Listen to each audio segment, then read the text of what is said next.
Sicily, a land of volcanoes and blue seas, of Greek temples and markets where the aromas of spices, fresh fish, and golden citrus fruits mingle. An island steeped in history, where Phoenicians, Arabs, Normans, and Spaniards have left their mark. But behind this cultural richness, a dark heart beats. Because when you say Sicily, an inevitable shadow looms: the Mafia. It's a whisper that crosses borders, an echo of power and violence that doesn't just belong to the island, but spreads like a plague in the world's memory. And at the center of this myth stands a name: Cosa Nostra. Cinema, from The Godfather to Goodfellas, has shown us a romanticized vision. Men in elegant suits, codes of honor, families united by ancestral rules. But these images are nothing more than a mirage. The true story of the Sicilian Mafia is steeped in blood, forced silences, and a terror so profound that for decades it transformed an entire people into unwitting accomplices. For Sicilians of the 19th century, the Mafia was not a legend or a movie script. It was a real presence, invisible but constant, capable of deciding who prospered and who died. It was an organization that not only controlled illegal affairs but infiltrated politics, the economy, and even the daily lives of the humblest peasants. The origin of this monster was not sudden. It was born from abandonment, from a power vacuum, from a Sicily marked by inequality and oppression. The large landowners, masters of vast tracts of land, often lived far away in Palermo or other cities. Their properties remained exposed, vulnerable to bandits and peasant revolts. In that vacuum, armed groups emerged, offering something tempting: protection. But that protection came at a price. In the beginning, it was a tacit agreement: security in exchange for loyalty. Then it transformed into an extortion machine, where those who didn't pay suffered fires, thefts, or disappearances. And so, almost without anyone noticing, Sicily began to weave a network of power parallel to the state. The cursed island had found its true master. The history of the Mafia cannot be understood without a careful look at 19th century Sicily. It was, therefore, a beautiful but condemned land where wealth was concentrated in a few hands and most people lived in poverty.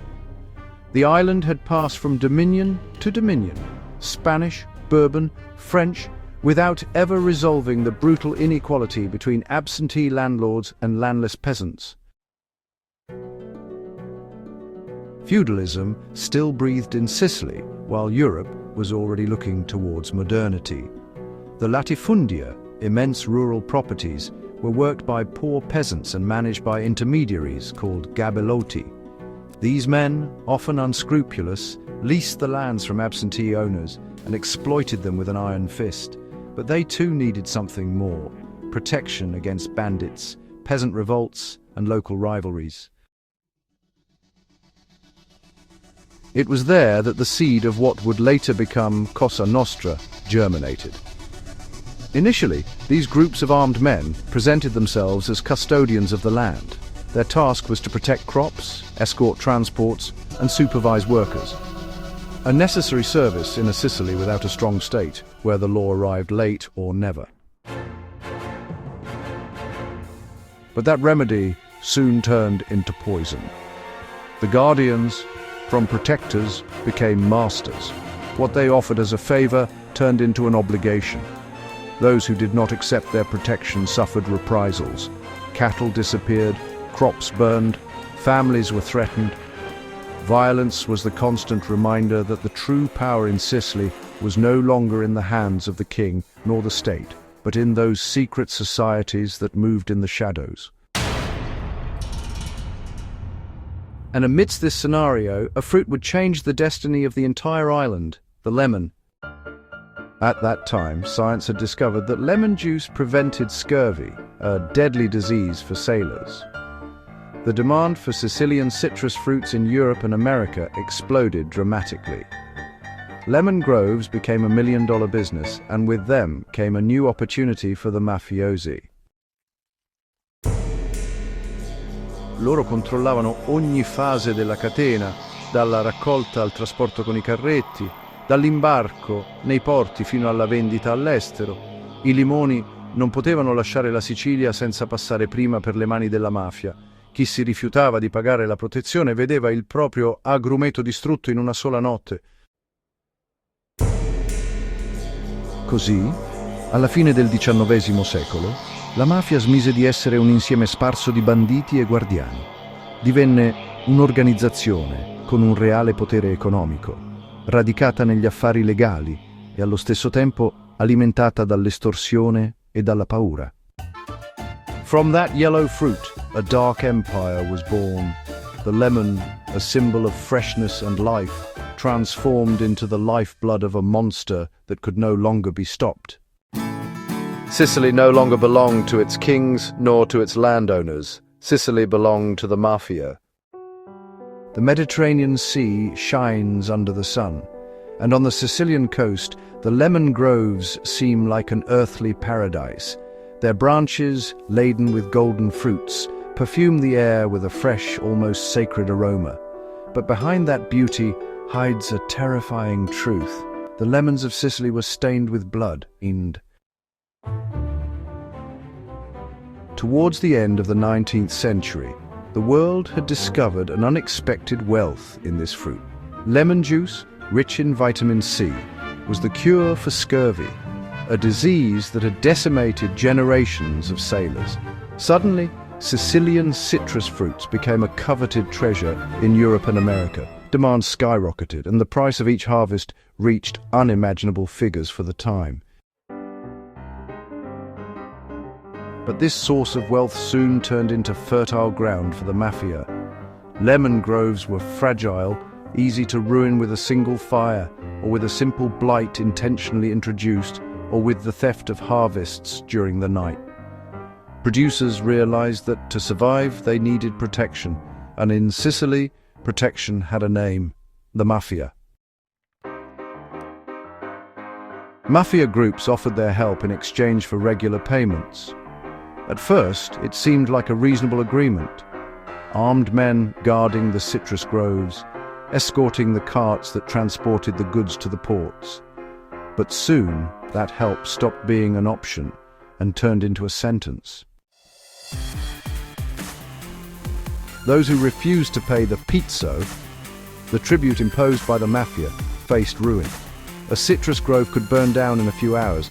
A cart could disappear without a trace. A producer could be kidnapped or murdered as a warning. The message was unequivocal. No one challenged Cosa Nostra and emerged unscathed. Thus lemons, a symbol of freshness and life, turned into the blood that fed the growth of the monster. Every export, every ship laden with citrus fruits carried with it a chain of fear, violence, and silence. That silence had a name: omertà. Omertà was not simply the fear of speaking, it was a code, an unwritten law that imposed on all Sicilians the obligation to remain silent. No one could report, no one could collaborate with the authorities, no one could betray the mafia. Even the victims preferred to suffer in silence rather than risk breaking that deadly pact. Omertà transformed entire villages into unwitting accomplices. Men, women, elders, and children learned from a young age that the only way to survive was to look the other way, to be silent, and to obey. The mafia didn't need visible armies or uniforms. Its power was deeper, rooted in fear and collective silence. So, with every lemon that left Sicily for abroad, Cosa Nostra strengthened its economic networks, extended its political tentacles, and consolidated itself as a parallel power to the Italian state. The lemons of Sicily traveled the world, fresh and golden, but each one carried with it the shadow of a hidden price, the price of fear, the price of blood. Perché in Sicilia anche il frutto più puro era marchiato dal sigillo della mafia. In Sicily, you didn't need to see the mafia to feel its presence. It was everywhere, like an invisible whisper dominating daily life. Farmers feared it, merchants needed it, politicians used it, and among all, there was a rule more powerful than any written law: omertà. Omertà wasn't just a pact of silence. It was a pact of survival. It meant not speaking, not reporting, not trusting anyone outside the organization. It was an invisible wall that isolated Sicily from the rest of Italy and transformed it into a world unto itself, governed by different cruel and absolute laws.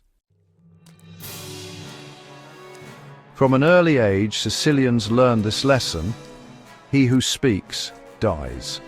And it wasn't a metaphor. The price of betraying the mafia's trust was always the same: death, swift and exemplary, sometimes with a shot to the head, other times with a brutal beating, or with a body abandoned as a warning in the town square. Every execution was a reminder that omertà was never broken. The power of Cosa Nostra fed on that collective silence. The police could investigate, but they found no witnesses. Judges could accuse, but there was no evidence. The state could send soldiers, but they found themselves facing entire villages that closed ranks, refusing to cooperate. The mafia didn't need armies. It had a much stronger shield: the forced complicity of fear. In 1876, for the first time, the Italian parliament officially recognized the existence of the mafia. It was an important step, admitting that this network of violence and extortion was no longer just a rumor, but a palpable reality that had infiltrated Sicilian life. But the recognition came late. By then, Cosa Nostra had already extended its roots not only in the fields and ports, but also in the corridors of political power. The mafiosi were not just criminals, they were mediators, judges in the shadows, arbiters of conflicts. Many local politicians preferred to negotiate with them rather than confront them, and some even came to power thanks to mafia support. In every election, in every dispute, the mafia was present, pulling invisible strings that controlled the destiny of the island. L'omertà, il silenzio, divenne il linguaggio comune della Sicilia. Non c'era bisogno di pronunciare la parola mafia. Bastava un gesto, uno sguardo, un silenzio imbarazzante per capire cosa fosse in gioco. Parlare troppo significava mettere a rischio la propria vita e quella di tutta la famiglia. Così la Sicilia rimase intrappolata in una ragnatela di potere e paura, un'isola dove la giustizia ufficiale non aveva posto, dove la vera legge era dettata nell'ombra. Omertà not only protected the mafia but also nourished it, and thanks to that collective silence, Cosa Nostra was not a mere criminal group but a parallel institution, with its own rules, its own codes, and its own way of administering justice. Sicily was no longer governed by the Italian state. Sicily was governed by fear. The mafia seemed invincible. Its tentacles stretched from the lemon groves all the way to the politicians' offices. No one dared to confront it directly, until one man decided to try. In 1922, Benito Mussolini seized power in Italy. The fascist dictator dreamed of a strong country united under his absolute command. But there was a problem: Sicily. On that island, the real power was neither that of the state nor that of the fascist party. It was that of the Cosa Nostra. Mussolini, who tolerated no rivals, declared open war against the mafia. For this, he chose a feared and ruthless man, Cesare Mori, nicknamed the Iron Prefect. His mission was clear: eradicate the mafia at any cost. Mori arrived in Sicily in 1925, and from day one, he unleashed a campaign of terror. His methods were as brutal as those of the mafiosi he pursued. He besieged entire towns, arrested hundreds of men, used torture to extract confessions, and did not hesitate to publicly humiliate anyone he suspected of having ties to the mafia. The images from that era showed streets patrolled by soldiers, houses searched mercilessly. Entire families were subjected to endless interrogations. In some towns, up to a third of the male population was arrested en masse. The message was clear. The power of the fascist state had to assert itself over the power of the Cosa Nostra. For a few years it seemed that Mori was achieving his goal. Dozens of mafiosi were incarcerated, their networks weakened, and for the first time in a long time, the mafia retreated. The Iron Prefect even declared that Cosa Nostra had been defeated. But the reality was more complex. The mafia, as always, knew how to adapt. Its most cunning leaders fled, hid, or emigrated. Its structures silently retreated, waiting for the storm to pass. And when Mussolini fell from power after World War II, the Cosa Nostra rose from the ashes, stronger and more connected than ever.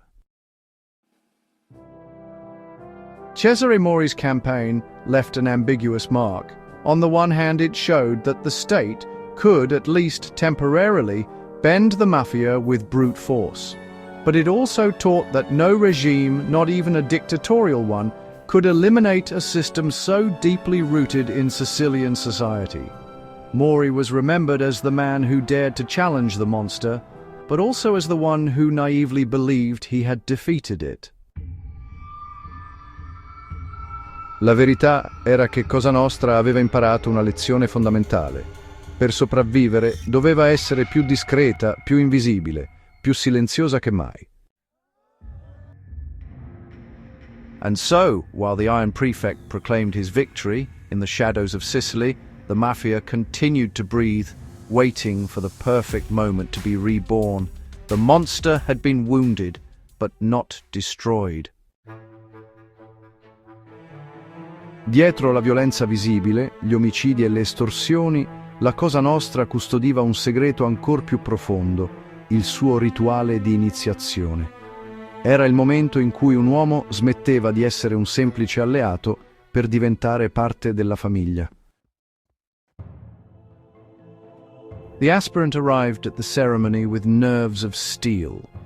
He knew that after that day there would be no turning back. They led him into a dark room, often in the cellar of a house or an abandoned warehouse. There the boss awaited him, along with other men from the organization. The atmosphere was charged with tension. Al centro, su un tavolo, riposavano una pistola e un coltello, simboli della vita e della morte, del potere e del sangue. Accanto a loro un'immagine sacra, solitamente l'effigie di un santo. The ritual began with a simple yet powerful gesture. The aspirant's finger was pricked with a needle. A drop of blood fell onto the sacred image. Then they set it on fire, and as the image burned in his hand, the initiate had to swear eternal loyalty to Cosa Nostra. The oath was clear and brutal: absolute obedience, eternal silence, and the willingness to kill or die for the organization. From that moment on, that man no longer belonged to himself. His life was devoted to the power of the mafia. Betrayal was not an option, because the punishment was always the same: death. The structure of Cosa Nostra was as rigid as that of a secret army. At the base were the soldiers, men tasked with carrying out orders, collecting protection money, and enforcing threats, much like the picchiotti of the ancient Sicilian clans. Above them were the caporegime, leaders of small groups responsible for coordinating activities in their territory, just like the capodecina in mafia families. A bit higher up was the consigliere, a trusted confidant, a mediator in conflicts, and a voice of wisdom in important decisions. And at the very top, the most feared of all, the capo dei capi, the one who controlled the destiny of the entire organization. Non c'era spazio per l'errore. Ogni membro doveva dimostrare lealtà infrangibile, obbedienza cieca e la disposizione a sacrificare tutto per la famiglia. The mafia was not just a criminal group, it was a secret brotherhood, a state within a state, with its own laws, its own rituals, and its own way of administering justice. But the most terrifying thing was that this system was not limited to Sicily. Between the late 19th and early 20th centuries, thousands of Sicilians emigrated to a distant land in search of opportunity, the United States of America. And with them, like a virus hidden in the veins of ships, the seed of Cosa Nostra also traveled. In the early 1900s, while Europe was torn apart by wars, hunger, and mass migrations, a select group of Sicilians decided to bring their code of blood, their unbreakable loyalty, and their terrifying power to a place where opportunity and chaos lived side by side: the United States. The monster, as many began to whisper, didn't arrive as something you could see directly. Instead, it came as shadows moving through the streets of New York, Chicago, and New Orleans. The first Sicilian immigrants, tired of the poverty and troubles in their homeland, found themselves in a lively country full of hope, and with laws that couldn't handle the growing wave of organized crime. There, the ways of the Cosa Nostra found a perfect place to grow. Merchants, scared, paid protection money without even asking questions. Police officers were bribed or eliminated, and rivals, those who refused to give in, disappeared into the night without a trace. Fear became the most powerful currency, but it wasn't just about uncontrolled violence.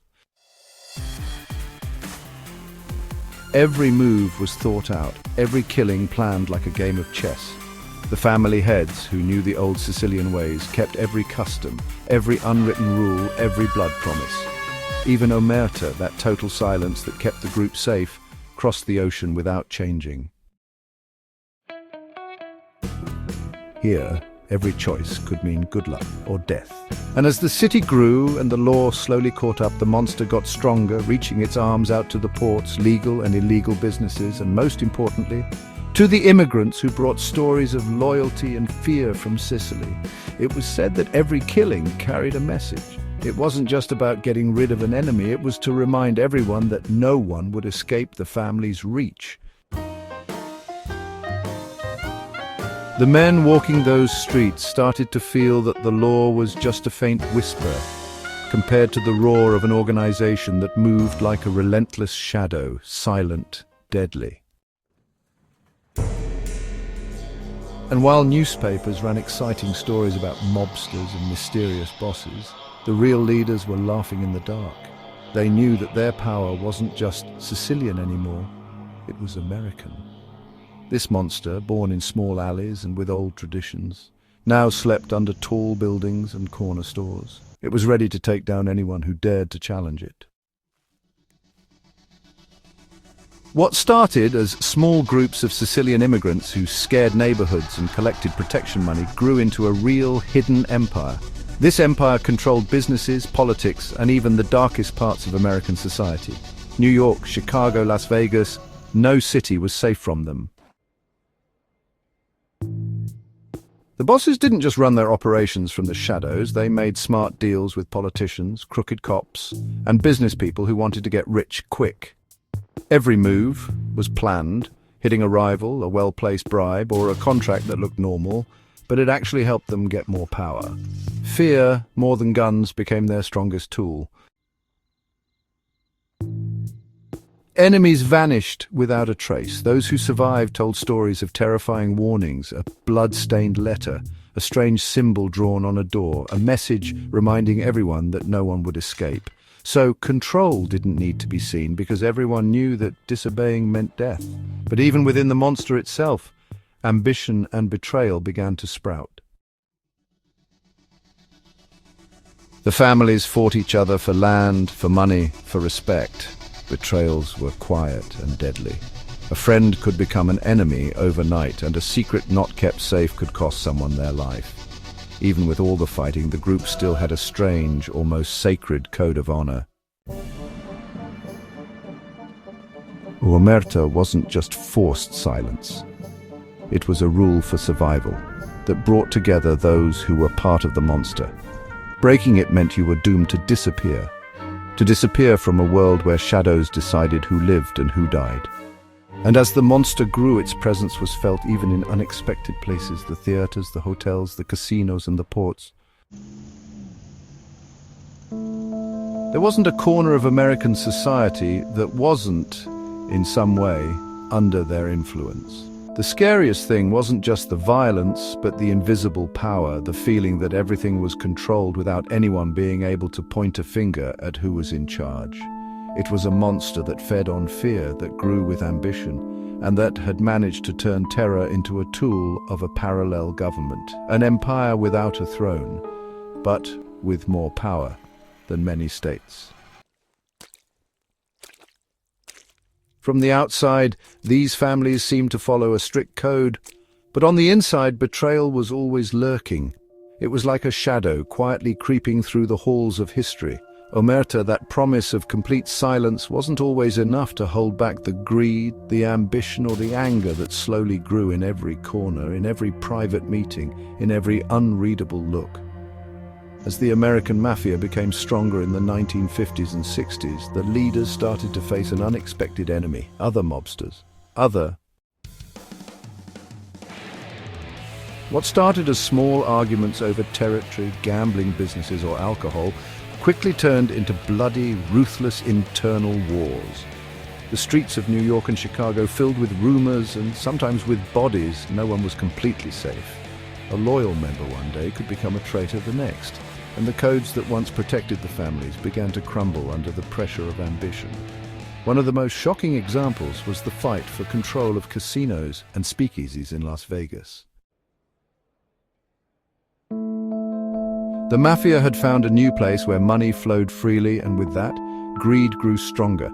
Families that once worked together suddenly found themselves fighting each other. Secret meetings turned into deadly traps. Secrets told to a trusted brother ended up being used as reasons to get rid of rivals. During these years, killings were no longer just single events. They became messages, warnings, symbols of power and betrayal. Guns, knives, and explosives weren't just used to silence outside enemies, but also to punish their own. Paranoia crept into every family meeting. Yesterday's allies were today's suspects, and plans for economic growth mixed with strategies to ensure the loyalty of their subordinates. One of the most chilling moments of this period was the betrayal by inside members, who, out of greed or fear, decided to cooperate with the law. Some looked for protection through secret programs, spilling secrets that had been kept for decades. Every word that came out of those betraying mouths had the power to destroy empires built with blood and silence. The fear of the man who speaks became a constant presence. Nobody knew who to trust. The shadow of betrayal stretched over the entire mafia, and every family, even the most powerful, began to waver. And while internal wars ate away at their own children, the families realized something crucial. The biggest threat wasn't coming from outside. It wasn't the police. It wasn't the journalists. It wasn't rivals trying to steal their territory. The real danger was betrayal from within, the greed that ate away at family ties, the hate that could grow in the closest hearts. Every betrayal was a harsh reminder that power and loyalty were two sides of the same coin, which could turn against them at any moment. This bloody chapter of the American Mafia taught tough and unforgettable lessons. It showed that even the strongest empires could crumble from the inside, that fear, ambition, and distrust could eat away at centuries of tradition, and that in the dark world of the mafia, the line between friend and enemy was just an invisible thread, ready to snap at any moment. In the next part, we'll see how these betrayals and internal wars eventually brought the mafia closer to its unavoidable showdown with the law, setting the stage for trials that would shake the public's view of these families and revealing the hidden horror behind their mysterious power. As the decades went by, the mafia's structure started to show cracks that even the strictest code of silence couldn't hide. Modern times brought new technology, tougher laws, and well-trained, determined police forces. What used to seem like they could get away with anything, now they were vulnerable. Every tapped phone call, every protected witness, and every federal investigation was a silent but huge hit against the very foundation of these secret empires. The mafia, which had worked so quietly and cleverly for so long, started to feel the effects of time passing. The old ways of bribery and threats started to not be enough. They were up against tough prosecutors and judges who wouldn't back down from threats. The families, who were used to solving problems with guns and silence, suddenly faced an enemy that wasn't scared or intimidated: modern justice. Trials for being part of a criminal group and organized crime happened more and more, showing the public their best-kept secrets. The names of legendary bosses who until then were feared legends started showing up in newspapers with pictures and details of their crimes. Society began to learn the truth about what was once only whispered in the alleys: murders, extortion, drug trafficking, and the endless greed that had marked entire generations. But the mafia didn't just disappear right away. It adapted. It moved into new areas: legal businesses, financial investments, and international networks. Going global opened up new chances, and the families learned how to move money and power without needing constant violence. However, betrayal from within, which had been its biggest enemy, still hung over them. Some members chose to work with the law in exchange for their freedom, while others looked for new paths in organized crime, far from the reach of American law. Cultural changes also played a big part. Movies, TV, and books started to make the lives of mobsters seem cool, creating a myth that was very different from the harsh truth. While people were hooked on stories of power and honor, the real mobsters faced a world where they couldn't get away with things as easily. Every move had to be more careful, every plan made with extreme precision, because the law was watching more closely than ever before. As the classic mafia era came to an end, it became clear that nothing lasts forever, not even empires built with blood. Modern times, with its watchful eyes, trials, and new tools, changed how these groups worked. The shadow that once covered whole cities got thinner, and even though fear was still there, it wasn't total anymore. The mafia lived on, but like a ghost of its old power, changing to fit a world where getting away with things wasn't a given right, but a risky treat. This last part reminds us that even the darkest rules have to face time passing, and justice moving forward without stopping. The story of the American Mafia, with its violence, betrayals, and power, has left a lasting mark on society and popular culture, teaching us that mystery and terror can exist not just in made-up stories, but also in the reality right on our streets. Until the next amazing story.